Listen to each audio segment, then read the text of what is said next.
Hello, once again. Dr. Blake Myers here, naturopathic physician, author of the Bridge System Guidebook, and thought we should talk about protein today since I talked about muscle last time, and I sort of mentioned this there. But protein, it's really interesting. Like it's kind of got a lot of hype right now. You're seeing like protein added to all kinds of bars, and there's like additional protein being put in all kinds of products and things, and so it's sort of having a moment. But there's a protein's been around as long as we've been eating, right?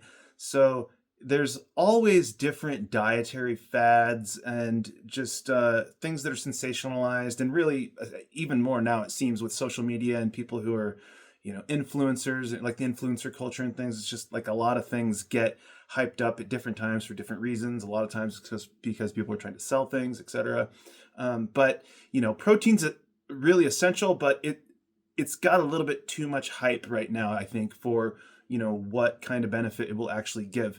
um, Protein will help. Having protein with a meal typically will help keep blood sugar a little bit more stable for longer than if you eat something that's got a high glycemic index, and which means that it's carbohydrates that are rapidly absorbed. You can get spikes and then drops in blood sugar, and protein would tend to help make your blood sugar stay stable a little longer. Fat will do the same thing, typically, and fiber. But protein, uh, I I tell people to aim for 1 to 1.2 grams per kilogram of body weight.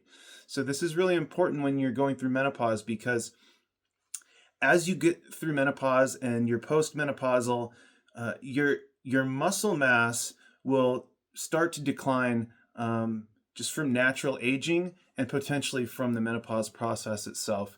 So you have to eat enough protein, at least baseline protein, that your body does its best to maintain muscle mass. So there's this term in medicine called sarcopenia, and that is it's it's kind of a severe loss of muscle mass, is what you can think of it, and it leads to all kinds of health risks and morbidity and mortality risks when you're that thin on muscle. And that's kind of what we might think of. We've all probably known people who are quite elderly and they get frail. And if you think about that situation, typically people who are frail don't have much muscle at all, right? They probably don't have much fat on their body either. But 1 to 1.2 grams per kilogram of body weight is what's recommended to avoid sarcopenia. So I think of it really as like a baseline. As you get into perimenopause, or if you're already in menopause, make sure you're getting that amount of protein. I give a chart in the Bridge System book, based on body weight. I only went from, if I recall, it was like 100 to 200 pounds. I don't remember the exact range that I did in there. I didn't want to make a huge long table, but also to say that there's a consideration as you get overweight or obese, or if you're underweight. So the general way you want to think about it is, I would say with the weights that I put in the guidebook, you can follow that table. It tells you for this many pounds, it's this many kilograms that you weigh, and this is how much protein to eat. But if you're quite overweight or obese, I would say the protein needs don't need to be based on your weight as much as maybe more of what would be a healthier weight for you. Um, and the reason that would be is because if protein, your body can only do so much with it. So as you're doing resistance training and building muscle, you may find that you do need more protein to feel good and to keep building strong muscle.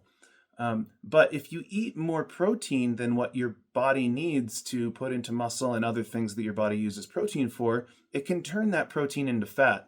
And so you don't want to be eating so much protein and increasing your calorie amount so much that you're then maybe going to gain weight or have a hard time losing weight.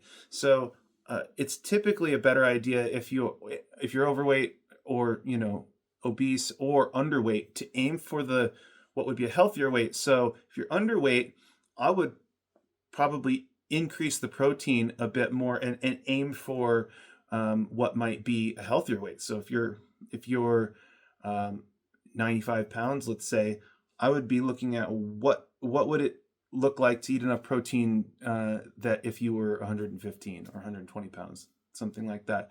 These don't have to be exact numbers every day, but that you should aim to try to get to them.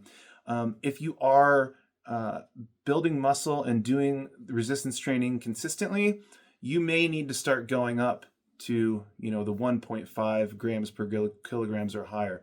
So what you can do is if you need to do this calculation yourself for any reason, you can take how much you weigh in pounds and you can multiply it times 0.45.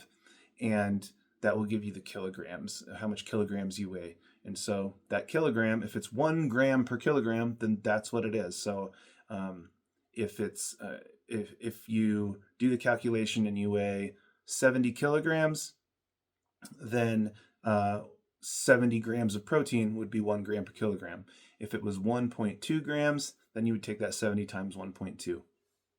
It's not a math lesson here, but I hope that makes sense. And if not, you can check out the Bridge System Guidebook. You can always send us a message or comment if you have a follow-up question on it. But protein is super important, but don't get over-focused on it.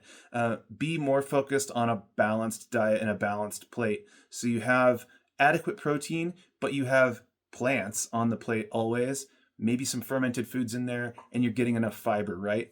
Complex carbohydrates are also great. I